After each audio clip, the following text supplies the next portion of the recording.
मुझे राजस्थान भू राजस्व संशोधन और विधि मान्यकरण विधेयक 2025 पर बोलने का अवसर दिया, उसके लिए बहुत बहुत धन्यवाद।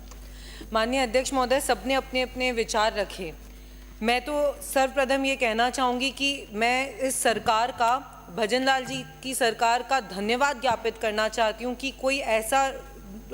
डिसीजन जो सुप्रीम कोर्ट में अप्रैल 2023 में आया और पूर्ववर्ती सरकार को उसका उसी दौरान उसके ऊपर सोचना चाहिए था, विचार करना चाहिए था, उन्होंने नहीं सोचा और हमारी सरकार ने ये विधेयक लाए। सबसे पहले तो मैं माननीय मुख्यमंत्री भजन लाल जी को धन्यवाद देना चाहूँगी। मैं अपनी बात रख रही हूँ। उसके बाद 2023 अप्रैल में तो आप ही की सरकार थी टीकाराम जी, हमने तो दिसंबर, हाँ वो आपने क्योंकि नहीं किया काम, क्योंकि आपको जो निर्णय लेना था वो नहीं लिया, इसीलिए आपकी सरकार अब विपक्ष में बैठी और अब हम अपनी सरकार में ये विधेयक ला रहे हैं। मान्य अध्यक्ष महोदय, बहुत सारे पॉइंट किसानों को लेकर रखे गए, लेकिन ये जो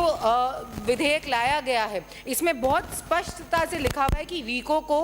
मर्जर करने के लिए, कन्वर्जन करने के लिए, उपविभाजन करने के लिए हम उनको ये अधिकार दे रहे हैं जिन्होंने रीको में ऑलरेडी लैंड ले रखी है। आज जो इंडस्ट्रीज़ हैं, जब हम राइजिंग राजस्थान की बात करते हैं, जब हम ये बात करते हैं कि इस प्रदेश में हमें रोजगार मिटाना है, तो कहीं ना कहीं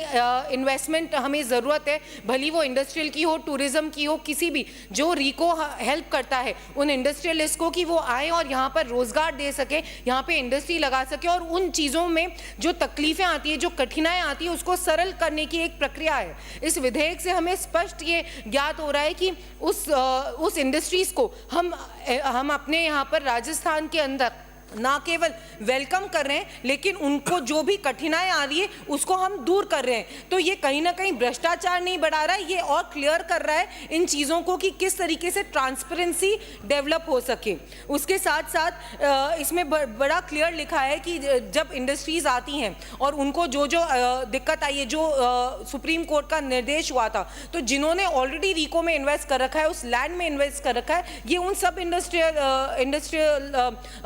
जो लैंड ओनर्स हैं उन लोगों को कहीं ना कहीं हेल्प करेगा, ताकि वो आराम से कन्वर्जन करा सकें और अपनी इंडस्ट्रीज़ को बिना किसी प्रॉब्लम से यहाँ पर ला सकें। कहीं ना कहीं ये विधेयक उस उपेक्षा और निष्क्रियता के दौर को समाप्त करेगा और उस दिशा में ये एक सकारात्मक और ठोस कदम है हमारी सरकार का। तो मैं आपके माध्यम से अध्यक्ष महोदय सदन से अपील करूंगी कि इस विधेयक को व्यापक समर्थन प्रदान किया जाए, ताकि हम उस खोए हुए समय की भरपाई भी कर सकें और कांग्रेस सरकार की नाकामी के कारण प्रदेश को भुगतान जो करना पड़ा वो अब हमारे इंडस्ट्रियल ओनर्स को नहीं करना पड़े। ये विधेयक राजस्थान के उज्जवल भविष्य की नींव को मजबूत करने में सहायक सिद्ध होगा। आपने मुझे बोलने का अवसर दिया, उसके लिए बहुत बहुत धन्यवाद।